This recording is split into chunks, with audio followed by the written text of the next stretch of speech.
कहीं ना कहीं हर बार हर मौके पे ये बताने की कोशिश की जाती है कि आप दलित हैं। आप सीजीआई बन जाएंगे तो दलित रहेंगे, आप प्रधानमंत्री बन जाएंगे तब भी दलित रहेंगे, आप राष्ट्रपति बन जाएंगे तब भी दलित रहेंगे, आप मुख्यमंत्री बन जाएंगे तब भी दलित रहेंगे।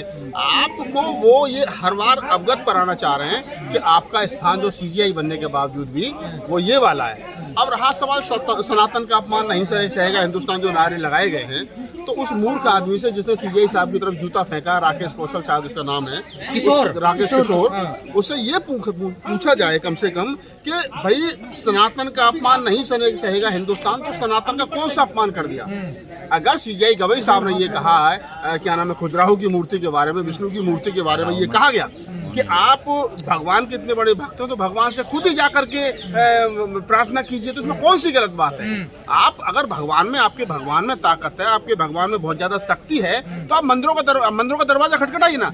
आप कोर्ट का दरवाजा क्यों खटखटा रहे हो? और उस मूर्ख आदमी को ये भी पता होना चाहिए कि आप जिस प्रकार से सीजीआई एक बड़ी पोस्ट है, भारत के न्यायपालिका का प्रथम व्यक्ति, जिसके ऊपर उम्मीद है भारत के तमाम गरीब, शोषित, पीड़ित लोगों को न्याय की, उस आदमी के मान सम्मान, उसके मान सम्मान को ठेस पहुंचा करके उसे जूते फेंक करके ये बताना कि आप दलित हो, आप अछूत हो, आप शूद्र हो, और आप इस कुर्सी पर बैठ तो गए हो, लेकिन आपका स्थान आज ही मनुवादी सिस्टम में, इस सनातनी सिस्टम में, इस हिंदूवादी सिस्टम में, इस चतुर्वर्णीय सिस्टम में वही है जो वो अपनी नजर से देखते हैं। पर गवई साहब ने तो इसको एक्सेप्ट कर लिया ना, देख लिया, वो तो कुछ कह ही नहीं रहे, माफ कर दिया, बड़ा दिल दिखा दिया। मैं क्या करूँगा आपको, गवई साहब ने क्या कहा, ये गवई साहब का आपको और मुझे बेहतर पता है, लेकिन एक इतने बड़े पद पर बैठा हुआ व्यक्ति क्या करेगा? एक इतने बड़े पद पर बैठा हुआ व्यक्ति अपनी गरिमा के खिलाफ बोलेगा। अगर हाथी जा रहा और कुत्ते भौंक रहे हैं तो हाथी क्या करेगा? इग्नोर करेगा। और हाथी कुत्ते वाला नहीं, जूते का मामला है। मैं वहीं आ रहा हूँ, मैं आपकी बात पे ही आ रहा हूँ कि सीजीआई साहब ने जो स्टेटमेंट दी है, अगर मैं सीजीआई साहब की जगह होता तो शायद कुछ और करता, लेकिन सीजीआई चूंकि सीजीआई है, उनके हाथ में बहुत सारी पावर है, कानून सारा उनके हाथ में है, वो चाहे तो उसको एक अच्छा सबक सिखा सकते हैं, लेकिन उन्हें ये बड़प्पन दिखाते हुए कि इसको माफ कर दिया जाए, अगर इस प्रकार की गलती ना करे तो शायद उन्होंने माफ कर दिया। क्रीमी लेयर में तो बड़प्पन नहीं दिखा रहे थे, लेकिन क्रीमी लेयर को लागू करवाना चाह रहे दलितों पे। वो क्या करो, सरकार का धन्यवाद कि क्रीमी लेयर लागू नहीं हुआ। मोदी जी ने कहा कि नहीं दलितों में क्रीमी लेयर लागू नहीं हुआ। सीजीआई साहब ने बड़प्पन नहीं दिखाया। अगर आप ऐसा व्यक्तिगत करोगे कि सीजीआई साहब ने वहाँ क्यों नहीं करा, वर्गीकरण वाला फैसला क्यों दे दिया, ये क्यों कर दिया, वो क्यों कर दिया, अभी हम कल परसों तारीफ करते सीजीआई साहब की, उन्होंने सुप्रीम कोर्ट में जो है वो आरक्षण लागू कर दिया, तो हम भी स्टेटमेंट दे रहे थे, तो आप भी रिकॉर्ड कर रहे थे। तो समय समय पर आदमी ऊपर नीचे होता है, सीजीआई साहब भी है तो आदमी, एक कानून के बड़े ज्ञाता हैं, बहुत सारे केस उनके कलम से सुलझे हैं, देश की अदालतों को बड़ी उम्मीदें हैं उनसे, आज भी हैं, कल भी रहेंगे जब तक इस पद पर रहेंगे। लेकिन ये कह देना कि सीजीआई साहब उस समय ऐसे थे और अब ऐसे हैं, तो उस समय की परिस्थिति क्या रही थी वो अलग थी, आज की स्थिति परिस्थिति क्या वो अलग है। तो आज वर्तमान में जो हम बात कर रहे हैं वो इस बात पे करें कि सीजीआई साहब पर जूता फेंका गया। मैं इसकी घोर निंदा करता हूं, और जिस व्यक्ति ने इस प्रकार के कार्य को अंजाम दिया है उस व्यक्ति को कठोर से कठोर सजा मिलनी चाहिए। सीजीआई साहब ने अपना बड़प्पन दिखा दिया, लेकिन सरकार को चाहिए, सरकार देश पे जूता फेंका है, सरकार को चाहिए, ये सीजीआई साहब पर जूता है, ये संविधान पर जूता है, ये न्यायपालिका पर जूता है, ये देश के प्रत्येक जज पर जूता है, ये उस सिस्टम पर जूता है जिस सिस्टम से इस देश को न्याय मिल रहा है। तो मैं वो कह रहा हूँ कि अब सीजीआई साहब ने कह दिया कि उसको माफ कर दिया जाए, लेकिन मैं फिर कह रहा हूँ कि अब ये जिम्मेदारी बनती है सरकार की कि उस व्यक्ति को कठोर से कठोर सजा दी जाए, ताकि इन फ्यूचर किसी भी आने वाले समय पर कोई भी व्यक्ति इस प्रकार की घटना को अंजाम ना दे सके।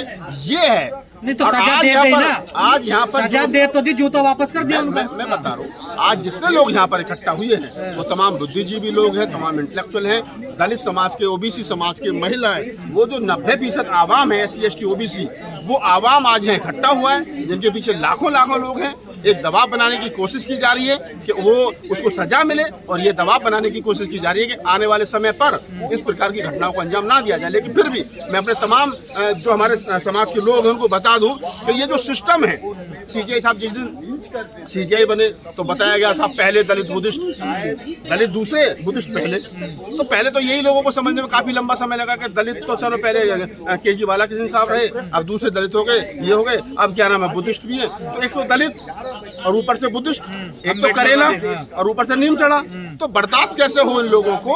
वो पहले दिन से उनकी आंखों में खटक रहे हैं। नागपाल जी, सोचने वाली बात यह है, ये घटनाएं लगातार हो रही है, पहले राष्ट्रपति के साथ, हाँ, मैं वही आ रहा हूँ, ग्वालियर हाईकोर्ट में बाबा साहब की मूर्ति मैं वही आ रहा हूँ आप ही की बात पे कि देश के लोगों को, तमाम अम्बेडकरवादियों को, बुद्धिस्टों को, कबीर पंथियों को, नानक पंथियों को, रैदास पंथियों को, माइनॉरिटी के लोगों को, चाहे वो मुस्लिम है, चाहे वो कम्युनिस्ट, कोई भी है, वो जो समाज है जिसको जो कुछ मिला है संविधान से मिला है और संविधान की वजह से मिलने की संभावना है, और उस संविधान के को मानने वाले, चलाने वाले लोगों के साथ में इस प्रकार का भी कैद साहब का अपमान हुआ। Chief justice of Madhya Pradesh Suresh Kumar कैद साहब के अपमान में क्या कुछ नहीं कहा ब्राह्मणों ने। उसके बाद में द्रौपदी मुर्मू मंदिर में गई तो उनको गर्भगृह में पूजा नहीं करने दी गई। इससे पहले राष्ट्रपति रामनाथ कोविंद साहब को क्या नाम है सीढ़ियों पर बैठ करके पूजा करनी पड़ी। इससे पहले बाबू जगजीवन राम जी एक मंदिर का उद्घाटन कराए थे तो उस मूर्ति को धो करके पवित्र किया गया था। और अखिलेश यादव जी का बंगला धोया गया, और तो और गाय क्या नाम यादवों के क्या नाम है अपना सर मुड़वा करके महिला का मुंह छिड़का गया। तो ये अपमान एक आम आदमी से लेकर के और सीजीआई से लेकर के राष्ट्रपति तक का है। राष्ट्रपति से बड़ी तो कोई पोस्ट नहीं है ना देश के अंदर, उससे बड़ा तो कोई पद नहीं है ना। लेकिन राष्ट्रपति बनने के बाद भी अगर हमारे लोगों का अपमान ये होता है कि अब आप शूद्र हो, आप दलित हो, आप अछूत हो, आप पिछड़े हो, तो आप समझ लीजिए कि आप कुछ भी बन जाइए इस देश के अंदर, आपको ये 15% 12% जो मनुवादी लोग हैं, जातिवादी लोग हैं, ये लोग आपको उसी चश्मे से। और इस घटना से मोदी जी बड़े आहत हुए हैं, देखिए बड़े परेशान हुए हैं। मोदी जी, शायद आपको याद हो घटना के, मोदी जी ने कहा था कि मेरे दलित भाइयों को मत मारो, मुझे मारो, ऊना कांड को लेकर के वो तब भी आहत हुए थे। वो रोज आहत ही रहते, वो और उनके साथ में आने वाले लोग जो आहत गैंग है पूरा, ये काम नहीं करते हैं। मैं समझता कि मोदी जी ने जो ट्वीट किया था वो मैंने भी पढ़ा। मोदी जी कहते कि जिसने सीजीआई के खिलाफ इस प्रकार की घटना को अंजाम दिया है उसको तुरंत तत्काल प्रभाव से गिरफ्तार करके जेल में भेजा जाए। तो उस ट्वीट से मैं भी खुश होता, लेकिन मैं आहत हो गया। अरे तुम्हारे आहत का हम करें, ओढ़े बिछाए खाएं, क्या करें तुम्हारे हाथ को, तुम्हारे इस ट्वीट का हम करें क्या भाई? ईश्वर का आदेश हुआ, परमात्मा का आदेश हुआ, और वो पूरी रात सो नहीं पाया, उसमें जाकर अंजाम दे दिया घटना को। देखिए मैं उस ईश्वर को ढूंढ रहा हूँ, वो मुझे मिल नहीं रहा। वो भगवान, वो ईश्वर मैं ढूंढ रहा हूँ भाई साहब। इसने बड़ी जिंदगी खराब कर रखी है हमारी, इसने जितना दिमाग खराब कर रखा है भगवान ने और ईश्वर ने, मैं ढूंढ रहा हूँ। वो मिल जाए तो मैं पूछूं तो सही कि तू किस किस के कौम में एक ही रात में लाखों आदमियों के सपनों में कैसे आ जाता है? फिर आहत हो जाएंगे भावना, भावना आहत तो मेरे ऊपर मुकदमा करो ना। ये मेरे और भगवान के बीच का सवाल है। मैं भगवान को ढूंढ रहा हूँ, तुम मिल तो सही भाई। तू क्यों नहीं मिल रहा? एक बार आकर तू डरता है, डरपोक है, कायर है, लूला है, लंगड़ा है, अंधा है, बहरा है, तू मिलता क्यों नहीं है? तो मैं भगवान को ढूंढ रहा हूँ। अरे वो कण में है, तो फिर कण में बच्चों के बलात्कार हो रहे हैं, 5-5 साल की बच्चों के बलात्कार हो रहे हैं, वहीं मंदिरों में बलात्कार हो रहे हैं, भगवान रोकता क्यों नहीं है? तो मैं कह रहा हूँ गजेंद्र जी, ये बड़े मजे की बात है कि भगवान का आदेश हुआ। कभी चीफ जस्टिस को आदेश हो जाता है कि मेरे सपने में भगवान आए और उन्होंने कहा अयोध्या मामले में ये फैसला दे दो। कभी जूते चलाने वाले का फैसला हो जाता है, कहीं साहब आप ऐसा कर दो। तो ये क्या है कि भगवान की आड़ में जो इनके मंसूबे है ना, जो इनके मन और मस्तिष्क में मनुवाद, गंध, जातिवाद और आतंकवाद जो भी है, वो उसको भगवान के भरोसे और भगवान के नाम पर बाहर निकाल रहे हैं, डिलीवर कर रहे हैं बार बार। तो मैं यही कह रहा हूँ कि इस देश के 80-85% आवाम को समझ जाना चाहिए कि ये समाज आपको किसी भी सूरत में एक्सेप्ट करने वाला नहीं है। देश के संविधान ने बेशक आपको राष्ट्रपति बना दिया, सीजीआई बना दिया, मुख्यमंत्री बना दिया, लेकिन उसके बावजूद भी आपका अपमान जारी है। मुकेश जो है किशोर, उनको कोई पछतावा नहीं है, कह रहे हैं मुझे कोई पछतावा नहीं है। राक जो है वो कह रहे हैं मुझे कोई पछतावा नहीं है, अगर दोबारा मौका मिलेगा तो मैं फिर भी ऐसे करूंगा। मैं वही तो कह रहा हूँ कि ऐसे आदमियों का, आप यार सभ्य लोगों की सोसाइटी को खुला छोड़ रखा है। उस आदमी को जो आदमी चैलेंज कर रहा करके मैं दोबारा ये कर, उसको जेल में ठूसना चाहिए भाई, और उसको कड़ी से कड़ी सजा देनी चाहिए। तो मैं तो प्रधानमंत्री के ट्वीट पर सवाल खड़ा कर रहा हूँ कि जो प्रधानमंत्री कह रहे हैं मैं बड़ा आहत हूँ, उन प्रधानमंत्री जी से मेरा सवाल है कि आहत मत होइए, उस आदमी को उठा करके जेल में ठूसे। प्रधान और सीजीआई साहब ने जो बड़प्पन दिखाया उसके लिए बहुत बहुत धन्यवाद, लेकिन मेरा व्यक्तिगत ये मानना है कि ज्यादा बड़प्पन दिखाना भी ठीक नहीं है।